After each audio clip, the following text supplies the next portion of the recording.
Alô amigos, aqui é o Jim das Selvas trazendo para vocês a continuação dos clipes onde ele aborda a mecânica básica do Board Game Advanced Squad Leader Starter Kit 1. Neste episódio, como já havíamos antecipado, será analisado o funcionamento das outras armas de suporte da infantaria, que são apresentadas no Start Kit 1. Após as metralhadoras e suas características, apresentadas nos 2 episódios anteriores, segue o link. Chegou a hora de apresentarmos o lança-chamas e a carga de demolição. Antes de iniciarmos, cabe uma pequena explicação aos meus amigos que não falam a língua portuguesa. O Jim optou por fazer esses vídeos em português, pois a penetração dos chamados jogos de tabuleiro é mínima no Brasil, o que é explicitado na distribuição de jogadores pelo mundo, e que pode ser encontrado fazendo a pesquisa ASL Players Map no Google. Aqui é possível notar uma maciça preponderância de jogadores situados no hemisfério norte, contando com apenas 5 pins no Brasil, sendo um desses pins o do Jim das Selvas. Como a ideia inicial desta série é tentar apresentar e introduzir os moradores de meu país neste universo interessante, que é o do ASL, me parece adequado que os vídeos sejam produzidos na língua portuguesa, mas com a consolação de sempre ter o cuidado de preparar legendas em inglês, que vai permitir a participação dessa brilhante e solidária comunidade que é a dos chamados ASLs. Com isso espero contar com o input que esses ASLers possam oferecer na forma de orientações e correções dos erros que certamente irei cometer quando publicar vídeo das partidas. Com essa introdução feita, vamos tentar esmiuçar o funcionamento dessas fantásticas armas. Vamos começar pelo lança-chamas, cujo counter aqui está. Esta arma apresenta apenas um ponto de portagem, podendo ser portada pelos esquadrões, meios esquadrões e pelos single man counters. E conta com impressionantes 24 em poder de fogo, porém com alcance de apenas 1x, o que é realmente fantástico. Pode também ser feito um disparo a 2x de distância, utilizando apenas metade do seu poder de fogo. Interessante é que esse tipo de arma de suporte não apresenta redução na sua efetividade quando do ataque a estruturas que normalmente protegem o inimigo.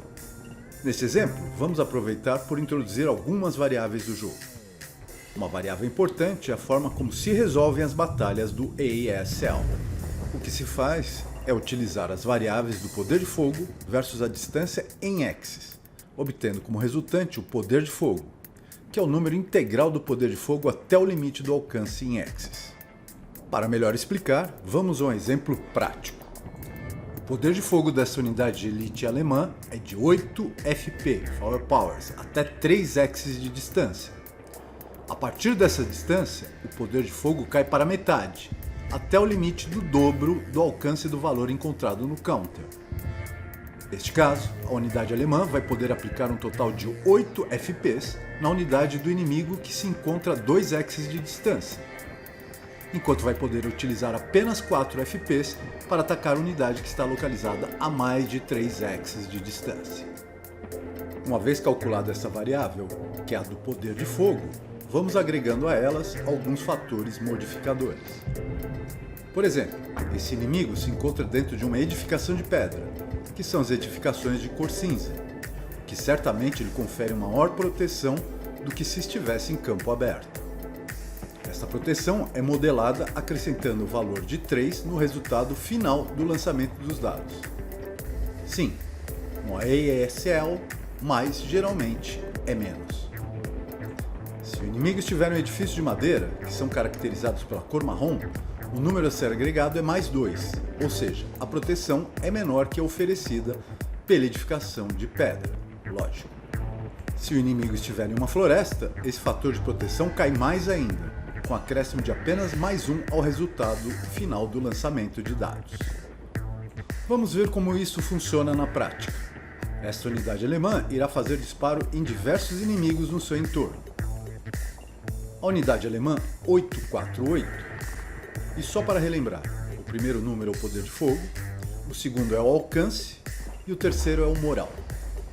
optou por atacar o inimigo na casa de pedra a 2 axes de distância, podendo então aplicar a totalidade do seu poder de fogo sobre a unidade do inimigo. Como modificadores, nós temos a proteção oferecida pelas paredes de pedra do edifício, o que, como vimos anteriormente, vai levar a um acréscimo de mais 3 ao resultado do lançamento dos dados. Como rolamos o número 7 nos dados, que, diga-se de passagem, é o valor mais frequentemente encontrado no lançamento de 2 dados aleatórios, vamos acrescentar mais 3 por conta da proteção do inimigo, com um resultado final de 10. Cruzando esse valor com a coluna de 8 Firepowers, temos como resultante um campo em branco, o que significa que o ataque não afetou o inimigo. Agora vamos repetir a mesma operação, mas com o inimigo e uma casa de madeira aos mesmos 2 axes de distância. Então serão os mesmos 8 Firepower, agora acrescentados a um fator de modificação de mais 2 na rolagem dos dados, que é a proteção que a casa de madeira garante.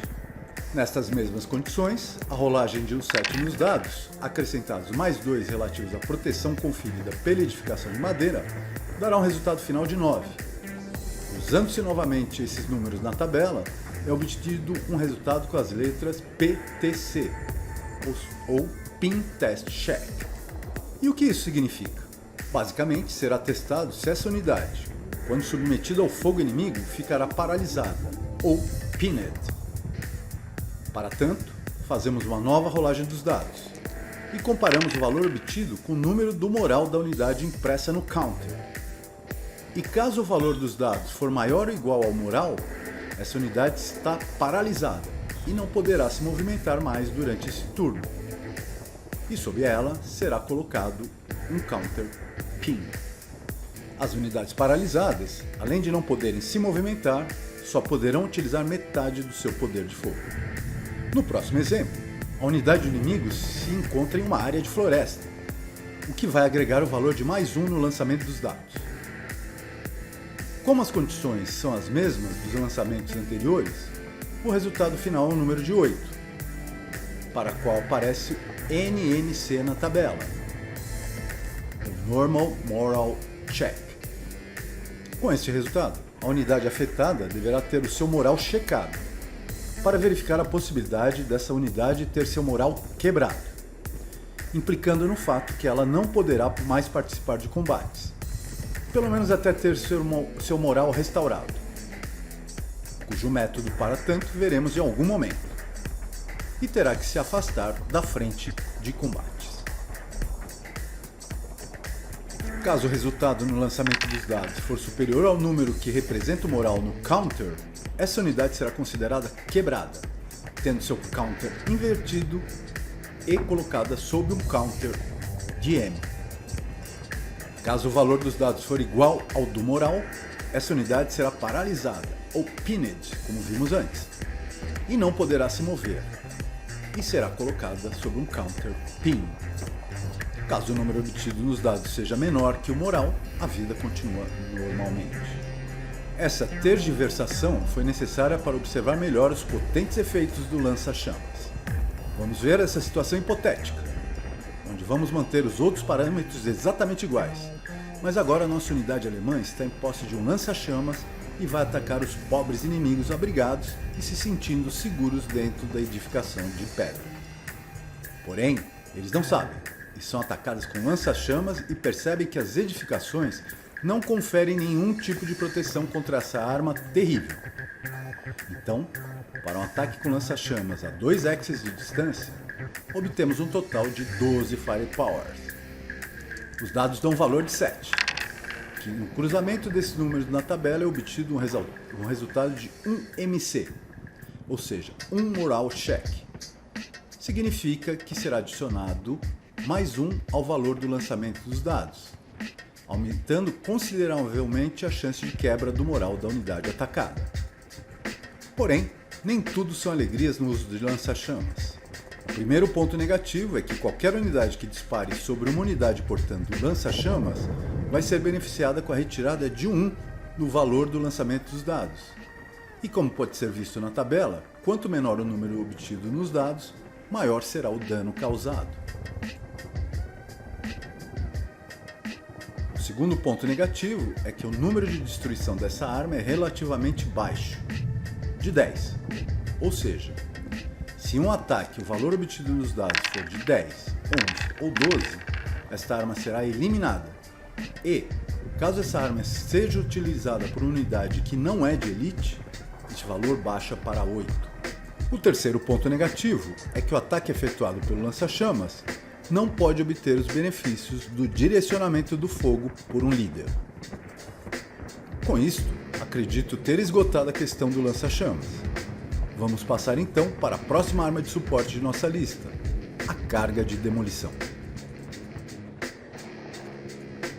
Como podemos ver, essa arma de suporte também apresenta uma ótima portabilidade, de um portage point, podendo ser usado tanto pelo multi-man counters, assim como pelo single-man counters.